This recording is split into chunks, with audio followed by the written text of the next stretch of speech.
Good evening, everyone. Can everyone hear me okay?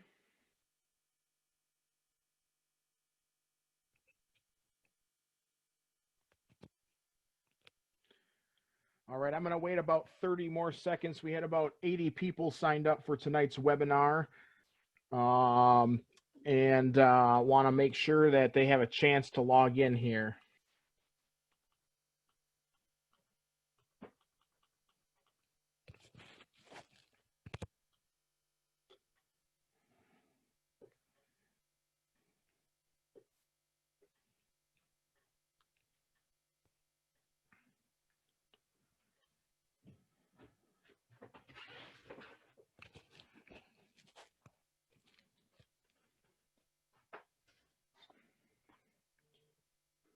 Okay, and we are going to get started now. Welcome everyone to our January pre-camp webinar. Couple quick housekeeping things. We are using the webinar format for tonight's presentation, so you will not have the ability to share your camera or unmute yourselves. You will have access to the chat feature, and I can already see some questions that are coming in. So if you have questions during the presentation, feel free to enter those into the chat window. Joining us tonight, I have our camping director, Corey Groth, our summer program director, Ken McCaffrey, our summer camp commissioner, Rick Kimmel is also with us today. So they are going to keep an eye on the chat as well and try and answer some of those questions. At the end of the presentation, I will go back through that chat window and answer the questions that come in during the presentation. So without further ado, we're going to get started with tonight's presentation. We're going to start with the topic of planning for camp. And what we want to definitely do is talk about what that ideal timeline is for camp. So the first part of that timeline is right now, January 1st, which is actually 20 days ago, through today. So what you want to be doing, or I'm sorry, through the end of this month. So what you want to be doing in the next 2 weeks leading up to that first payment that's due is get a commitment from the scouts in your unit. Are they going to be coming to camp or not? Reach out to your potential Weeblo crossovers. And I know that a lot of you don't know what that looks like. We have crossovers anytime between now and usually May. But make sure that those packs that you typically get those Weeblo scouts from, that you reach out to them and try and get a commitment from them early so that you can plan accordingly for summer camp. You need to collect $50 per camper, youth and adult, and then make that first payment on time. The first payment deadline is February 1st. After February 1st, your numbers are locked in. Think of going to summer camp as buying tickets to go to Disneyland. In this case, you're buying youth tickets and adult tickets. After February 1st, there is a cancellation fee for any tickets that you drop. It is 15% of the total camp fee, which is $49.50 for each scout and $24 for each adult. You can convert those tickets. And what I mean by that is if you have a scout that was planning on coming to camp and they are no longer coming, but you have another adult that wants to come to camp, we can change that ticket to an adult for you or vice versa. So keep that in mind. But after February 1st, you are locked in to the confirmation number of slots, which is done by paying that $50 per camper. The other question that I've been getting a lot over the last week is, our troops signed up to be a gold loyalty plan member. When am I going to get my 2 free adults? And the answer is after you make that $50 per camper commitment. Putting the $50 down is your commitment to us that this is what is going to happen, or this is what we are planning on bringing to camp. Once that commitment is made, our team will go back in and issue a credit for 2 of those adults which will put a $100 credit back onto your reservation. And then we will list 2 of your adults as paid in full. A lot of the questions that come in regarding refunds right now is COVID. And the answer I can give you is this. Right now, there have not been decisions made regarding COVID refunds that have been brought to my attention. So if COVID is an issue, obviously there will be a refund issued. Our current refund policy states that if you do not attend camp due to a medical issue, 1, you have to have a doctor's note, and then you are eligible for a refund minus that 15%, which is the $49.50 for youth and the $24 for adults. The second question I get asked all the time is, I need to add campers after February 1st. This is a 2-part answer. If you are adding Webelos crossover scouts, we will not turn away Webelos crossover scouts, but understand that our dining hall capacity is 360 people, which means that some units will need to eat out on the covered deck. And if your unit is one of those units that added a bunch of Webelos scouts after the fact, that's where you're going to be looking at going. The other limiting factor is our camp license. Our camp license states that we can have 400 campers, that's youth and adult campers, in camp during any session. So when we hit that magic 400 number, that's it. If you have scouts that you want to add that are not Webelos crossovers, we have an internal waiting list. You will need to contact me directly at the camp office, and I can get you on that internal waiting list. The same goes for extra adults that you want to add. The last thing that you want to do during this part of the year is start planning your springtime fundraiser. I will be talking about fundraisers a little further on in the presentation. So where do you go after February? Well, from February to March, you want to distribute the Leader's Guide to appropriate people. Our Leader's Guide is designed in 3 sections: an administration section, a facilities and services section, and a camp program section. The administration and facilities and services, you're going to want to give those sections to your summer camp leadership, whether that's your scoutmaster, whether you have a summer camp coordinator, whatever that looks like is who you want to give those portions of the Leader's Guide to. You then want to give your senior patrol leader the camp program portion so that you can let them work with the scouts in your unit to start planning their program for the week. What open activities do they want to do? What merit badges do they want to take? Are they going to participate in the PATH first year camper program? What is that going to look like? The next thing you want to do is distribute the merit badge offerings and the prerequisite lists to all of the scouts in your unit so that they can start planning what they want to take. In the middle of March, March 18th, is the Camp Rotary date for merit badge signups, is when they will be able to select their merit badges. If you give them the opportunity to look through the merit badge offerings early, they can pick a first choice and a second choice, so that if their first choice is full, they have something to fall back on.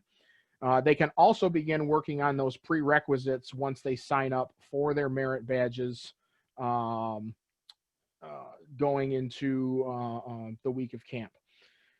The next thing you want to do is collect an additional $50 per youth camper only. So that'll be a total of $100 per camper, $50 that you put down by February 1st, and now an additional $50. Make your second payment on time, which is due on March 2nd. And then distribute your health forms, camper release forms, and DHS clearance forms.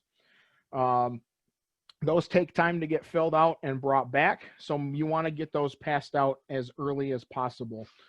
My suggestion to everyone on this call is, in addition to distributing merit badge offerings, prerequisite lists, health forms, camper release forms, and DHS clearance forms, is that you also put together a couple packets with those same things, so that if you have Weeblo Scouts that cross over after March 1st, you have a packet that you can give them as part of their crossover process.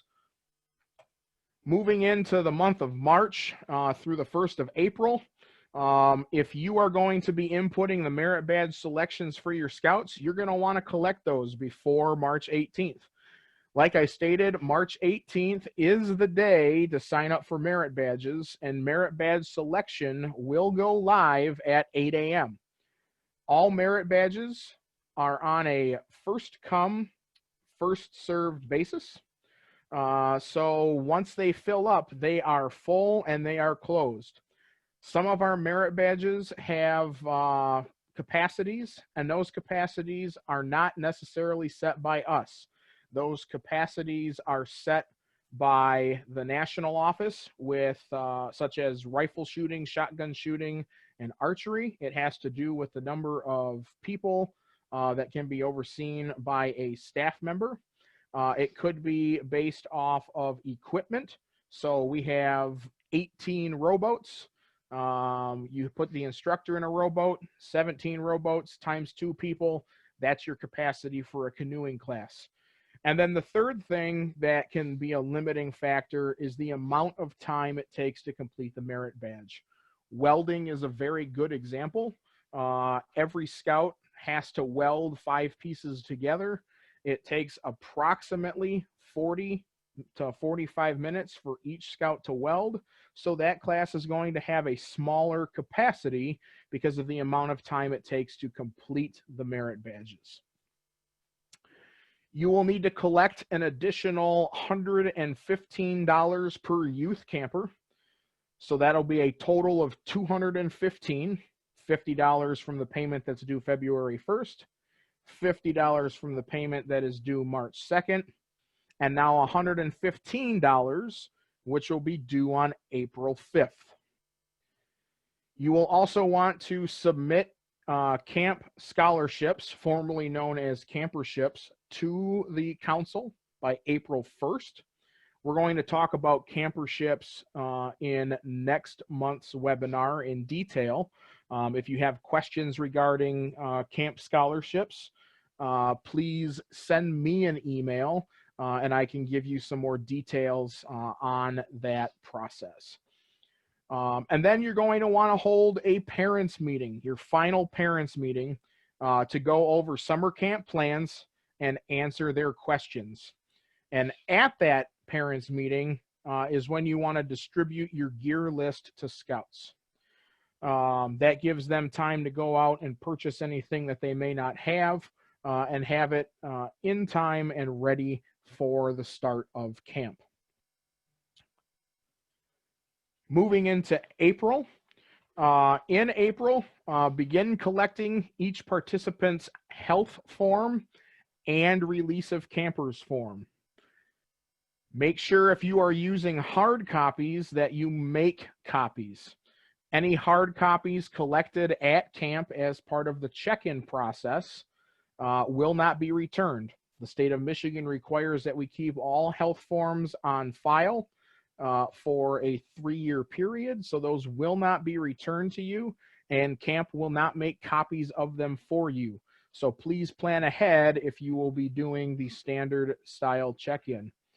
If you're going to be doing the quicker check-in process, which means you'll be using our Camp Doc program, you definitely want to make sure that your health forms are collected before May 1st, because the system requires that all of your paperwork be uploaded and turned into the Camp Doc system prior to no less than 2 weeks prior to your arrival to camp. Having these in your hand by May 1st will ensure that you can get them uploaded on time. We will discuss how to use Camp Doc in a Camp Doc specific webinar that most likely will take place in addition to the April webinar. You need to collect your final fees during the month of April. The last 115 from each youth camper and 110 from each adult camper, for a $330 total for youth and a $160 total for adults. You will also want to collect the daily fee of $33 per day from each part-time adult that you are bringing with you to camp. All of these payments must be made by May 6th. After May 6th, or starting on May 6th, because May 6th is the deadline, starting on May 6th, the youth camper fee will go to $345. That is the late fee that is assessed on May 6th and beyond. Please note that after May 31st, there are no refunds. So no refunds are given after May 31st, save for extenuating circumstances. So keep that in mind as you plan your ideal timeline for camp.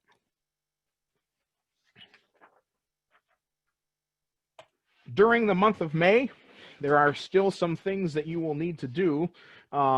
Confirm transportation arrangements. Who is going to be driving? Where are you going to meet and depart from? What time will you be departing? And then who will be picking up from camp? Place, time, drivers, etc. Have all that planned early so that you have a plan and are not throwing things together last minute. Collect the youth protection training, proof of BSA membership, and DHS clearance letters for all of your adults that are attending camp. You will have the opportunity to upload these 3 things through CampDoc as well. So keep that in mind. You can upload those through CampDoc. Just remember, CampDoc, like I stated earlier, needs to be completed at least 2 weeks before your arrival. And then if you are an out-of-council unit, make sure that you secure a copy of your council's accident insurance. We will be asking for that upon your arrival as part of check-in at camp. Now we've hit June 1st, but we're still not done. 2 weeks prior to coming to camp, you should have your SPL and your troop scribe complete the camp roster sheet. Confirm your final transportation arrangements. Inventory all of your unit equipment. The next part is key. Set up and inspect your tents. Remember, Camp Rotary utilizes a bring your own tents to camp program. Nothing is worse than showing up to camp, setting up a tent, and finding that it leaks or has a hole or doesn't have a rain fly or stakes are missing. So make sure that you set up and inspect your tents at least 2 weeks ahead of time so that any necessary repairs or if you need to purchase anything new can be done in time for camp. Call us here at camp to confirm your special dietary needs. All of these needs should be listed on the unit registration, but we always ask that everyone call 2 weeks ahead of time so that they can speak with our food service director and make sure that we can meet your special dietary needs while you are at camp. The last thing you want to have done 2 weeks prior to coming to camp is making sure that your prerequisite slips are signed by the unit leadership. Remember, prerequisite slips are the only approved way to have prerequisites signed off at camp. If you forget these, we do have extras in the office, but they must be checked out by a unit leader. We will not give blank prerequisite slips to your scouts. Finally, 1 week prior before coming to camp, confirm that all the paperwork is in your possession if you are not using CampDoc. If you are using CampDoc, again, I'll remind you, it's 2 weeks prior to your arrival when everything must be uploaded. Youth should have health forms and release of camper forms. Remember, we use the release of camper form here at Camp Rotary because our health lodge sits separately from our office, meaning that the health forms with the release of camper are not sitting in the office, so there is a separate form. Adults need to have DHS clearance letters. This is for everyone over the age of 21 who is camping with us, or any visitors that are planning on coming to camp who are over the age of 21. One of the big questions we get on DHS clearance letters is my letter good from last year? This changed in the state last year, so this is the ruling from the state of Michigan.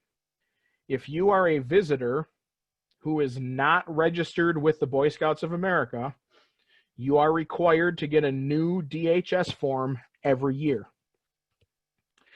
If you are registered with the Boy Scouts of America and you have not had a lapse in your membership, then your letter is still valid.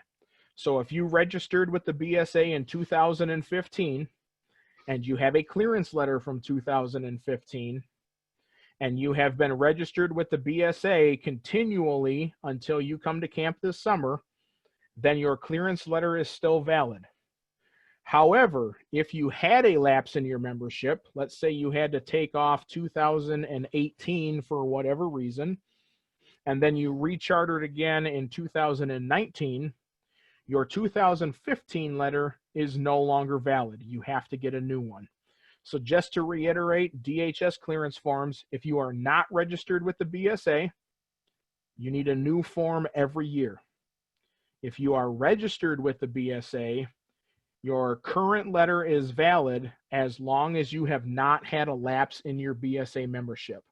And those DHS clearance letters are required for everyone coming to camp, whether they're visiting or overnighting with us, who is over the age of 21. The last thing we have is that adults are required to have proof of BSA membership and youth protection certificates if they are going to be staying on the property with us. In addition, make sure your unit trailer is packed with all of your unit equipment so that you don't have to hustle on the day that you're leaving. Review your camp roster and make sure it is updated with who is coming to camp. And finally, you want to print your reports from Black Pug. Scouts should have their class schedules printed off so they know where they're going and when. And the leadership that is coming with you to summer camp should print off a scout summary and a period summary. A scout summary gives you a breakdown by scout of where they're supposed to be, and a period breakdown gives you a timed summary of where your scouts are supposed to be. We will not be printing those for you if you forget them, so please make sure you take time to log into your registration and print those off. We'll cover how to do that during our May webinar. I'm going to quickly go through the chat here and answer some of these questions before we move on to hosting a parents' night.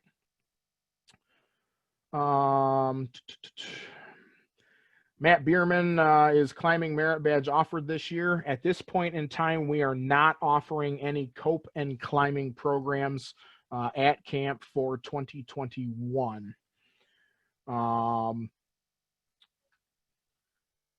Let's see. There's a lot of concerns about committing before COVID. We understand that. If you're having an issue in getting payments in, please contact me at camp so I can work with you. Vince, do we still need to pay the $50 for each leader even if we are on the gold plan? The answer is yes, and then that will be refunded to you. If the council cancels because of COVID-19, then there is obviously a full refund.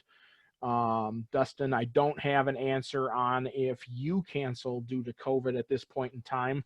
All I can refer to is our current refund policy, which states that there is still 15%. And the reason for that 15% is simple. We've already bought your food and your program supplies, etc., prior to you coming to camp. And so that's why there's that 15% fee. Let's see. Robert asked if he thought we were having meals delivered to the campsite. In December, we did talk about that as a possibility, and that is still our backup plan. We want to be able to hold camp as close to normal as we can. So right now, we are planning on operating as normal as possible. Obviously, we are going to adjust as needed for the food service and program, etc., as we get more guidance from the state of Michigan. Michael asked, does the maximum number of 400 include camp staff? It does not. Camp staff are not included in your licensing number. Corey has included the link to the leader's guide a couple times through here. Joel wants to know who can sign on prerequisite slips. Any adult leader in your unit can sign off on prerequisite slips. Do visitors include parents on parent visit day? Yes, they do. If it's your last form from 2008, if you have a DHS clearance form from 2008 and you have not had a lapse in your membership, then your form is still valid. If you don't know if your leader is currently registered, just have them get a new DHS letter. They're free. They don't cost anything.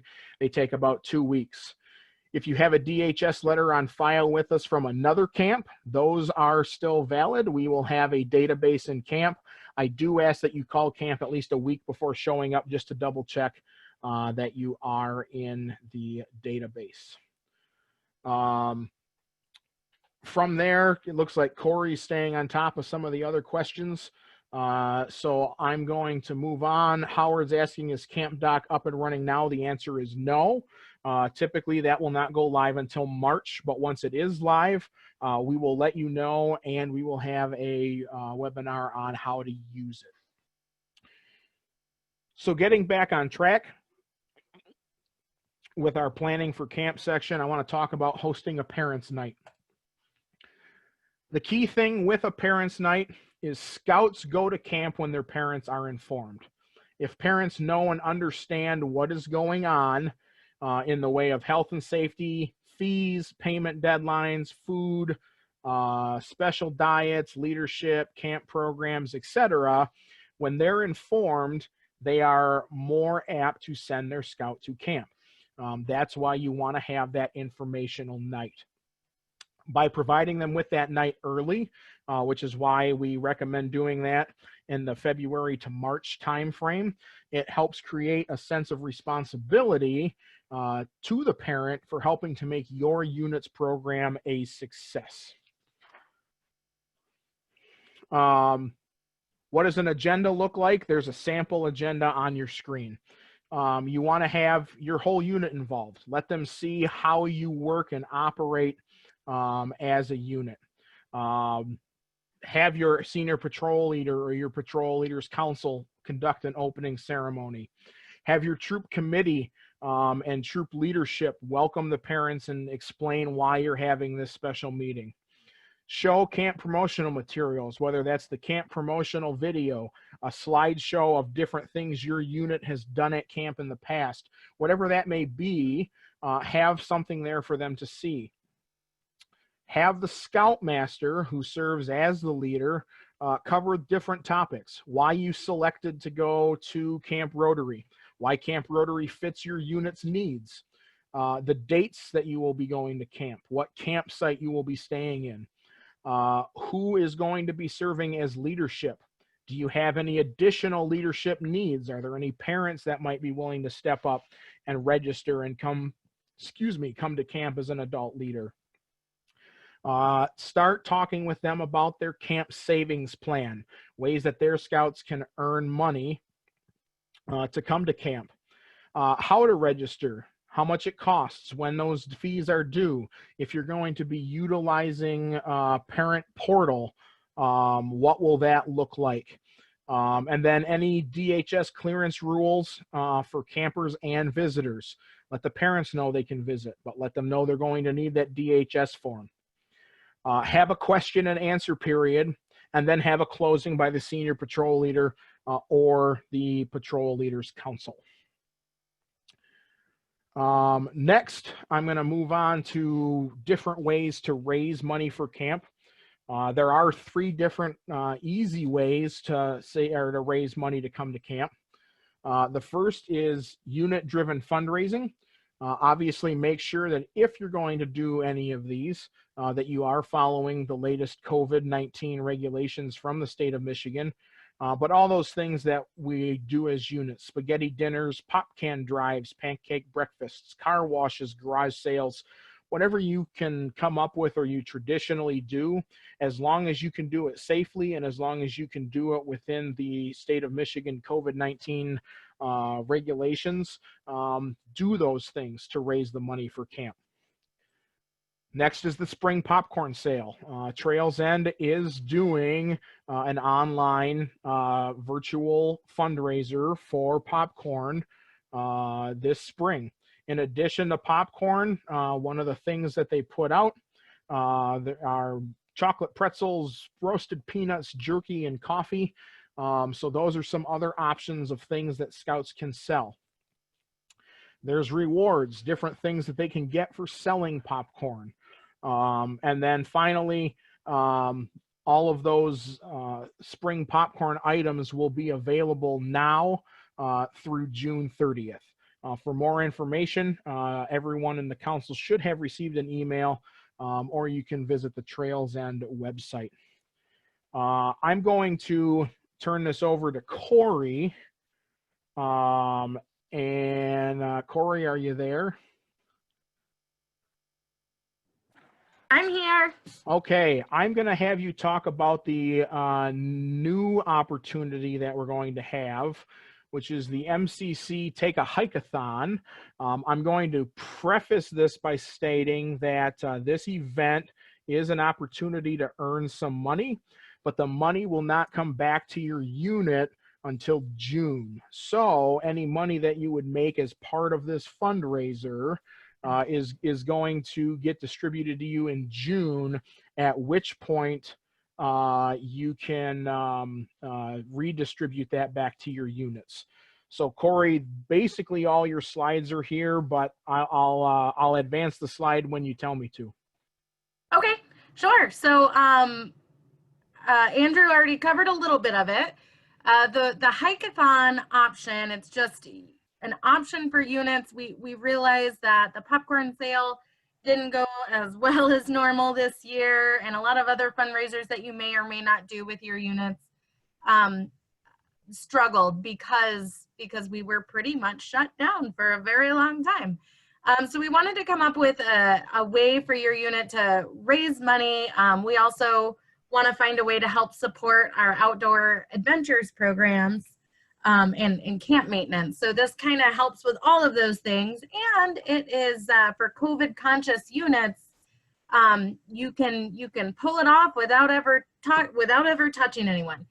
So much like a 5K, a virtual 5K like you've seen, what'll happen is Scouts will go out, or adults can take part in this too. Once you sign up, you'll be able to go out and ask for sponsors to contribute to your hike.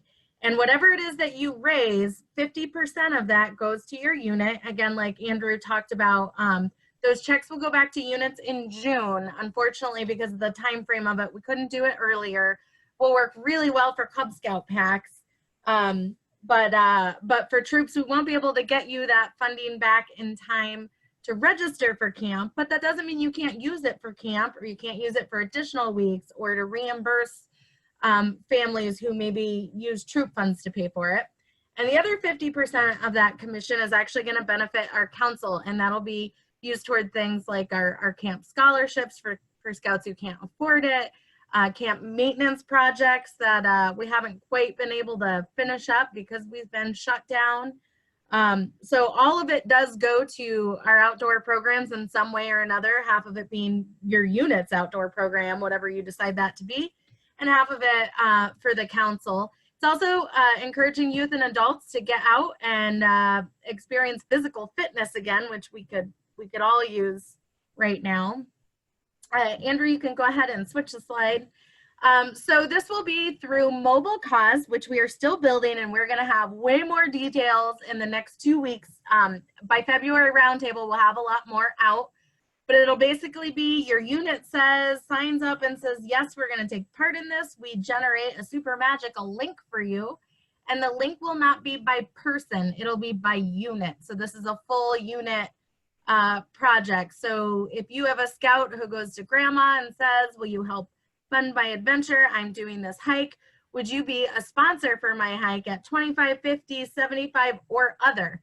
So if your scout says, my goal is to hike 5 miles, grandma, would you sponsor me at $5 a mile or $10 a mile? All those options are there, and you'll be able to put, if grandma signs on and donates as a sponsor for that particular scout, she'll be able to say which scout that is. So that your unit can track it on the back end. And the cool thing is adults can do this too.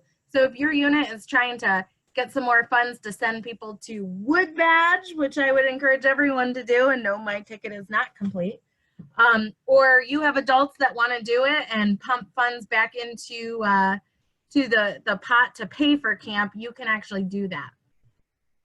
Next slide. So the timeline here is in February, you're going to have marketing information at roundtables. By February 21st, we're going to be asking for all units who want to take part to commit so that we can start building those individual links. If you're still unsure by February 21st and you need a little more time, just contact me. I'll put my email in the chat later on, and we'll work with you, but we really need the bulk of our commitments in early so that we have time to make sure those links are ready and working for you. The week of February 22nd, we're confirming that date. We will have an online webinar that we will also record to go through how to. This is how you use that mobile app and how you can teach your scouts to go out and make those asks. So that'll all be coming up soon. And then your sponsorships that you're collecting, the timeline for that is March 15th through May 17th. And then we're gonna close the online portal so that we can start sending you reports on how much your unit collected by who, and make sure that we get checks back to your committee chairs in the same way that a popcorn refund would come back. And then by June 12th, all of the hikes should be conducted, and that is either your unit choosing to do their own hike or taking part in a hike that we are organizing for you. And that's about the time we're gonna send out information so that your unit can report back if you did your own hike, how many miles, if you participated in ours. And then we will have some participation patches available that you can request. We're also going to do some special levels for scouts who hike at different tiers. And then mid-June, you'll receive those commission checks back. Next slide.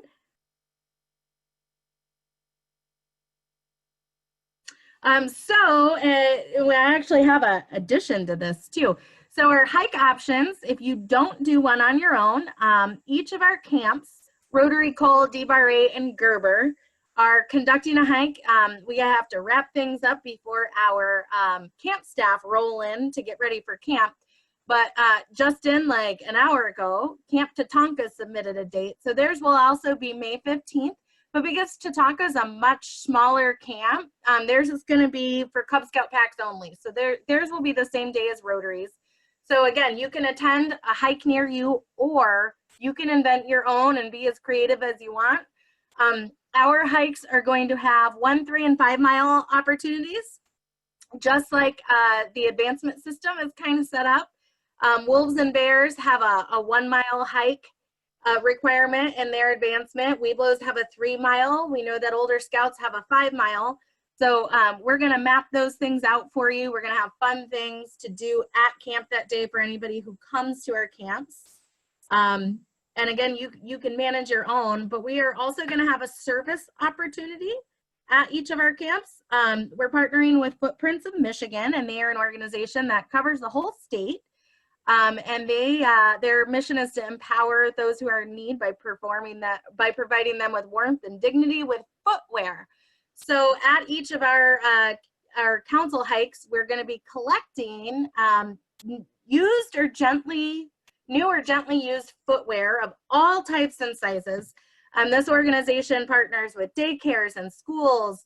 They go out to homeless camps. They go to veteran stand downs across the state, helping our struggling veterans, where they basically trade them their shoes that are all worn and full of holes with a brand new pair and sometimes socks. So we'll be collecting shoes. We'll need those, or footprints, we'll need those for the rest of the year. But they also are looking for backpacks, if that's something your unit wants to take part in too. So statewide service project, we're going to report on the number of shoes that we collect during those hikes, and that'll just be fun information to find out how many miles did we hike, how many people's feet did we keep warm throughout the whole thing. So we're doing physical fitness as well as some citizenship with these events. And did we have any more slides on that one, Andrew? Nope, that is it. All right, so again, we're gonna have more information out at your February roundtables. We'll have a link out soon so that you can sign up. That way we can make sure to get you all of the information when we're ready to get it out there for you. But it is all, you know, hands-free. No, we're not juggling any product. We're not shipping anything to you until the end when we give you patches. But it is just going out and asking for people to help fund your outdoor experiences, however your unit chooses to use them, and at the same time supporting our local camp programs by either getting other youth to camp who couldn't afford it otherwise, or helping us with our camp projects in general. So hopefully that'll help some of your units, and if it becomes a popular event, we'll build on it each year. So this is kind of a trial year because we've never done anything like this before as a council. Awesome. Thank you, Corey. I asked Corey to talk on that topic because she's kind of spearheaded the project over the last couple of weeks. So thanks, Corey, for helping put that together as another fundraising opportunity for our units. Moving on with the rest of tonight's presentation. This will go fairly quickly now. We're out of the meat of it, if you will. COVID-19 update. We are going to continue to give you COVID-19 updates as part of each webinar. Right now, our COVID-19 update is there is no update because nothing has changed since we had our webinar in December. So right now, we are still operating and planning for camp as close to normal as possible. However, like we talked about in both the statewide webinar and the Camp Rotary specific webinar in December, we do have backup plans in the way of food service and program. And if and when we get notification from the state on what summer camp needs to look like, we will then roll out those changes and go through any details of those changes with you. But right now, there is nothing new to report on COVID-19. The next topic we have is the first summer camp payment, which is due in, let's see, 10, 11, which is due in 12 days, so just under 2 weeks.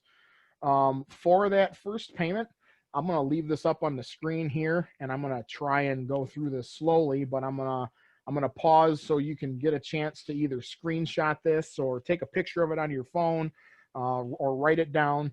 But to make your first payment, you will need to log in to our scouting event landing page, which is that blue link at the top of your screen, scoutingevent.com/272-CR-SBSA-RC 2021. That link was also included in the webinar email that I sent out yesterday. Once you are on that page, you will need to click Look Up, which is going to be in the upper right-hand corner of the screen. And then from the drop-down menu, select Look Up Registration. Make sure you have your registration number and the email that you signed up with for camp ready. That is how you will access your registration.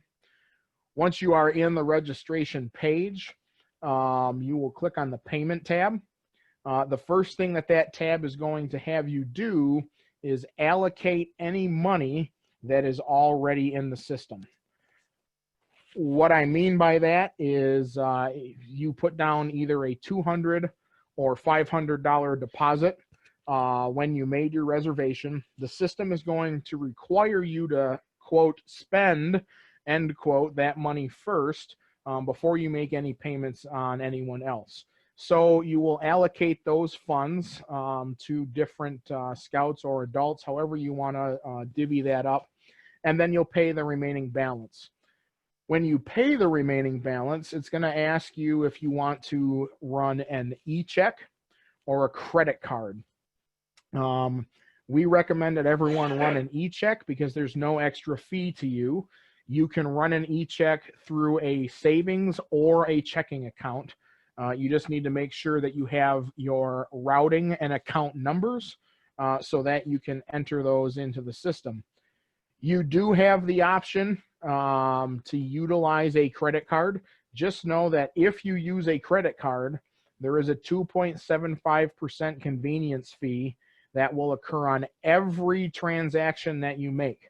So if you only pay for some scouts and then you come back in and you pay for some more, when you make your March and April and May payments, every time you use a credit card, there's a 2.75% convenience fee, and that convenience fee is non-refundable. So just keep that in mind while you're making those payments throughout now and the start of summer camp. Like I stated earlier, if you are a gold loyalty reward unit, meaning that you signed up for camp and you made a $500 deposit, your 2 free adults will be applied after you confirm your numbers and make your first payment. You will then receive a $100 credit that will be applied to your account, and you will receive 2 liters that will show up as paid in full. And that will be assigned to just 2 of your full-time adults that are on your reservation. I want to talk about an opportunity to help improve camp. As I'm sure you are more than aware, camp has been shut down for almost a year now. In the coming weeks, we're going to do some posts on our Facebook page of a lot of the improvements that we did get done, and we did get a lot of big improvements done. We have 4 new latrines that went in. We remodeled the summer well house. We started replacing benches in the chapel. We have 4 brand new hand wash sinks up at the dining hall. So a lot of big things that did happen this summer. But as you can imagine, when you have an 1,164 acre property and 1 full-time person on that property, there is a lot of little stuff that just doesn't happen. Painting buildings, power washing, road or trail maintenance, etc. So one of the things that we want you to get on your radars now is our mix fix. Camp Rotary is one of the few camps in the Michigan Crossroads system that has not had a mix fix in the past. We were going to do our first mix fix in over 30 years last year, and COVID put a stop to that. So go ahead and mark your calendars now for Saturday, May 8th from 9 a.m. to 4 p.m. We'll get you more details on the mix fix, such as projects, materials, the types of people that we're looking for. But there will be an online sign up for Mix Fix. Our plan is to provide everyone with lunch as part of the Mix Fix program.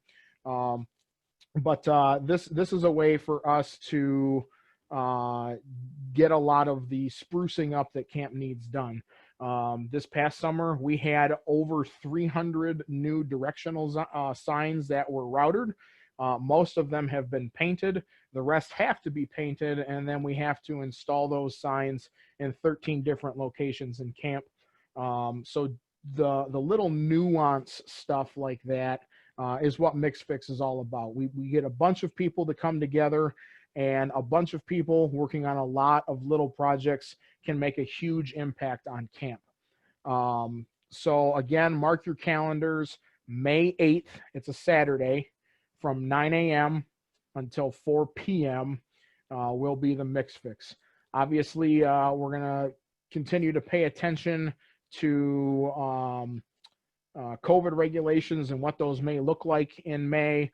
But those details and a list of MixFix projects will be posted on the registration website here in the next couple of weeks. If you have other questions on MixFix before we get a chance to get that uploaded, you can contact me directly at camp, whether by email or by phone, and I'll be happy to talk with you in more detail. The last thing, I believe, the last thing I have before we get to any questions that you may still have out there. A lot of people ask, Andrew, how do I use Parent Portal? I don't want to be the person that has to sit at the computer and enter in every scout's information and make their payments and select their merit badges, etc., etc., etc. Black Pug, which is the reservation system that we utilize as the Michigan Crossroads Council, has a feature available for you called Parent Portal. Parent Portal allows you to provide the parents in your unit with access credentials, which will allow them to complete payments, data entry, and merit badge selection for their scouts. If they have 1 scout, 2 scouts, 3 scouts in your unit, they will have access to just their scouts. It shifts the data entry and payment responsibility to the parent, and it allows the parent to only see their scouts information, so they will not have access to your entire registration. You, as the scoutmaster or as the summer camp coordinator or as the treasurer or whoever you are that is running your unit's registration, will still maintain full control of your registration. You will have the ability to turn Parent Portal on and off whenever you would like. And you can also customize what parents have access to. You can set it up so parents only have access to data entry, where they can put in their scout's name and address and phone number and allergies and special dietary needs.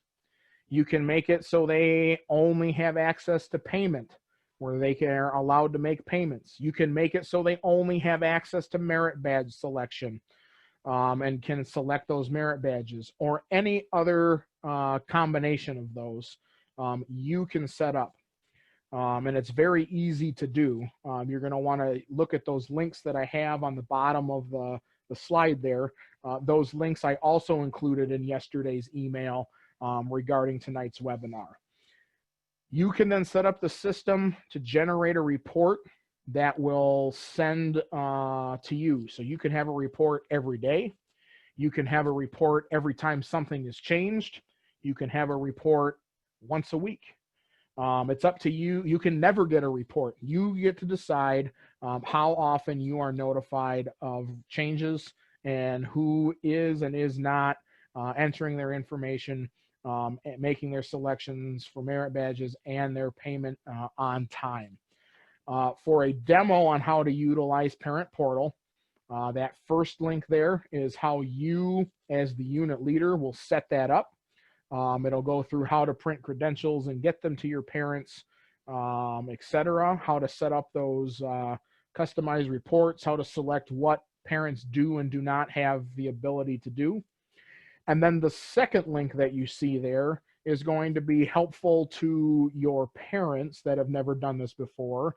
It is a walkthrough tutorial on how your parents will use Parent Portal once you give them their Parent Portal credentials.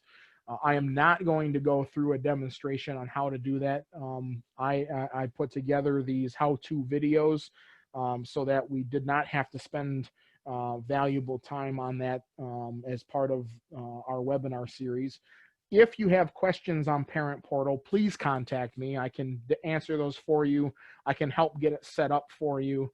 I want to make sure that your camp experience, which includes being at camp and everything that leads up to it, is as positive and smooth as possible.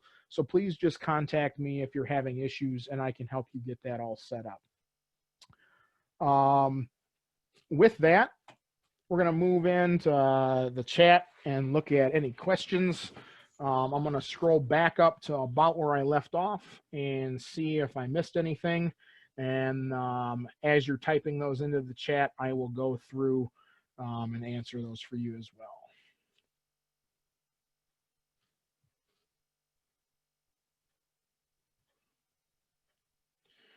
So Mike is asking how we're handling mess hall COVID safety. Ken and Corey touched on that. We're going to be following the Department of Health and Human Services and their COVID mandates, and then obviously decisions on anything that would be a major change, such as putting the food in your campsites. That will be communicated to you early so that you can plan accordingly. But we do have backup plans for all of those.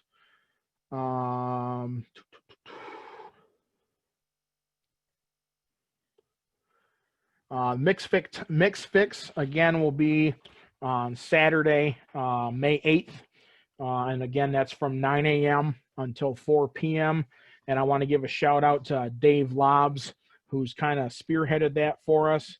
He doesn't know it yet, but he's my unofficial Mix Fix chairman. I'm hoping to make that a little more official, Dave. So just keep that in the back of your mind, and we'll talk more offline. If you can't make that May 8th date, and Corey talked about it here, contact me. If your troop wants to come up for a camping experience on a different weekend and do a service project, there are tons of things to do in camp. I'd be happy to set up projects for you while you are here. Joel wants to know, is there a minimum number of scouts you have to have in the troop? The answer is no. However, the system is set up so that your minimum scout count is 5 youth and 2 adults. And the reason for that is because that is what the national office requires you to have to recharter. So if you're going to be bringing less than 5 scouts, you will need to call or email me. And I can adjust those numbers for you in the system. Just remember that the rules of 2 deep leadership need to be followed while you're at camp. If you are looking at just 1 scout that wants to come to camp, or a scout and an adult, we have an opportunity through camping without your unit, also known as provisional camping, that's available to you. Again, send me an email or give me a call, and I can talk with those things in more detail for you.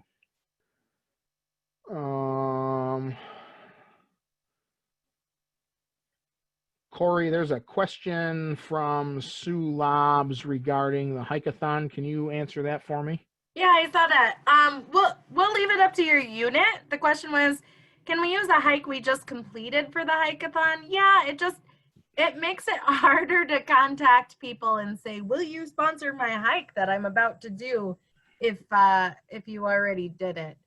And we do want to push as many people as we can to come to our camp hikes. We're hoping that we can open our gates and let everybody in by May. And I know somebody asked later on for Mix Fix, will scouts be able to spend the night? Again, as long as we don't have COVID restrictions and we can open up, campsite rentals are free now. So as long as your unit registers, you can do that. So as soon as we're able to have people in camp, campsites will be open and free to register. We'll get more information out as soon as we're able to do that. But remember, if you have a weekend where you've scheduled time at camp and you contact Andrew, there may be other things that he can set up for that weekend too. You just have to have the conversation. Like if you'd like to do a service project, or if there's the possibility for an extra fee opening up shooting sports, all those are possible. We're excited to have people back on the property. It's really a very, very lonely place without scouts there. We're just waiting for the ability to be able to invite everybody back in. But as soon as we can, we'll let people spend the night in campsites. Awesome. Thank you, Corey. Steve's asking, can parent portal be accessed by 2 people at once? It depends on how you're set up. So you have the option of setting up 2 different parent portals. So you have one for each scout. If you set it up that way, then obviously, yes, you can log in from 2 different devices. However, parent portal is also designed so if you have multiple scouts in your household, you can link them all together, and that way you only need 1 login. If you link your scouts together, obviously you're going to be doing merit badge selection for 1 scout at a time. I strongly encourage you to watch that How Parents Use Parent Portal video, because it shows that process of selecting merit badges. It's very quick. You can select, if your scout has a first and second choice picked out before the 18th, you can sign up 1 scout for their merit badges in literally about 30 seconds, and then move on to the next one. But that is obviously if you pre-plan and you have those things picked and set ahead of time. Let's see. Howard wants to know, can you have each parent sign up their own scouts independently starting on merit badge sign up day? The answer, Howard, is yes, you can, as long as you have parent portal turned on, you have given all of the parents their login credentials, and you have selected the button in parent portal that says that they are allowed to select merit badges. The other asterisk there is you cannot select merit badges for a scout if they don't have a $100 payment down. So that $50 payment that's due on February 1, and then that second $50 payment that's due March 1. If you don't have $100 down on the scout, it will not let you select merit badges. It will also not let you select merit badges if you don't have the scout's information entered. So name, address, phone number, dietary needs, allergies, etc. That is gonna, the system will stop you from that as well. So make sure that those are put in there. Nikki wants to know, if a camper is sent home during the check-in process, will they get a refund? And will they need a doctor's letter? Again, going back to the council refund policy, there are no refunds given after May 31st unless there is an extenuating circumstance. And then in that case, we will still need documentation. So yes, they would need to still get a doctor's note in order to receive a refund from camp. Brian wants to know if I think the adult lounge will be open this summer. Again, we are trying to operate summer camp as close to normal as possible. So as of right now, yes, we are planning on having the adult leader lounge open. Yes, the pavilion in front of the office with electricity and Wi-Fi will still be available for adults to use as well. If those things change, it all comes down to what the Department of Health and Human Services states as our marching orders for the summer. Michelle wants to know, is there a current list of merit badges that are available at camp? The answer is yes. There are 2 places you can find them. They will be online on the registration webpage next week, is when they get posted there. If you want to look at them sooner than that, also on the registration webpage is the link to our leaders guide, and all of the merit badges, the merit badge class times, and the prerequisites are listed in that leaders guide, and that is where you can find those things. I think that gets me through all the questions in the chat. I'm going to wait just a couple seconds and see if anything else comes in. This is your last chance to get in any of those questions that you have.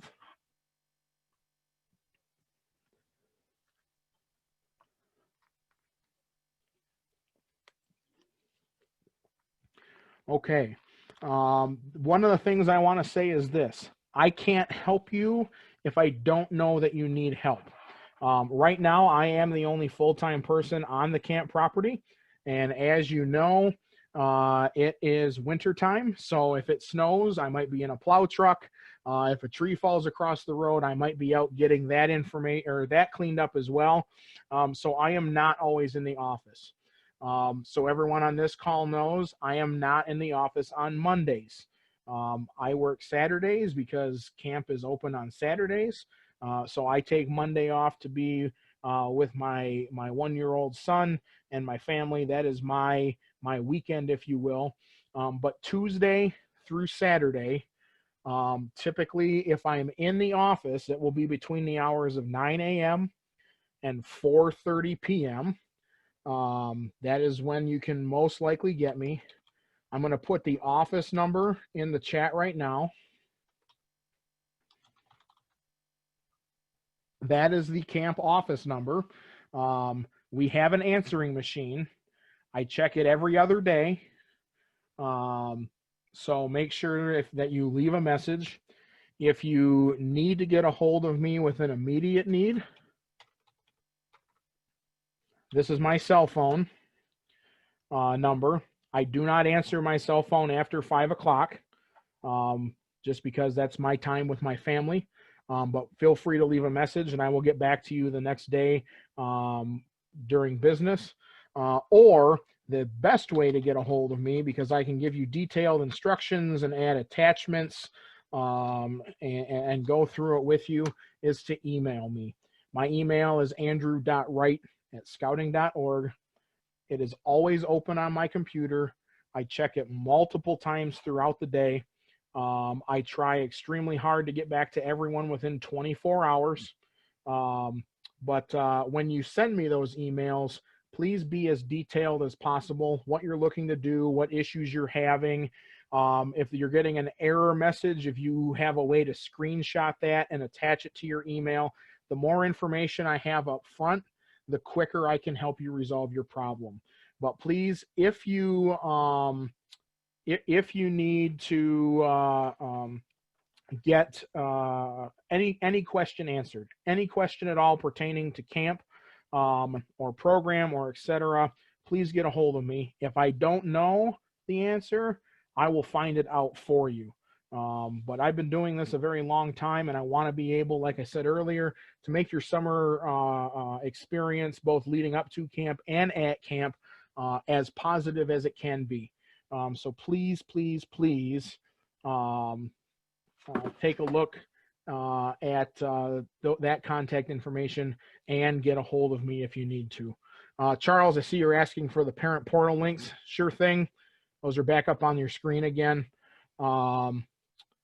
And then Sean is asking where you can get a copy of tonight's slides. Chris Hopkins, our Chief Information Officer for the Michigan Crossroads Council, he's on the call tonight. He will be posting this on the Michigan Crossroads Council website. Once it is up on the website, I will also share it to our Facebook page, and then you'll have access to it that way. All of the relevant information from tonight's slideshow, links to different places, etc., was sent to you in an email yesterday. Joel's asking, you still have some wooden tokens for Camp Rotary. Yes, your wooden slushy tokens are still good and still redeemable in the camp trading post. When the world starts back up, we'll take them. Oh, look here. Dave Lindemood is on the call. Dave has been our trading post manager for a long time. And Dave says, same as me, yes, slushy tokens never expire. If you have them, you can turn them in for your sugary treat. With that, yeah. Hey, Andrew, if a unit is on the fence about coming to Rotary or coming to camp at all, could they contact you about joining one of their virtual troop meetings or committee meetings? Definitely. If you're going to have a virtual meeting or a virtual parents meeting, if you have questions about camp, I would be more than happy, as long as it fits into my schedule, to join you on those and answer those questions for you.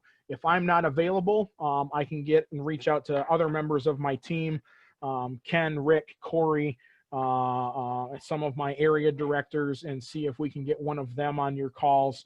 So definitely, if you're going to have a parents meeting, or if you're going to have a question and answer about camp meeting, and you'd like a representative from us to join you virtually, definitely we can do that for you.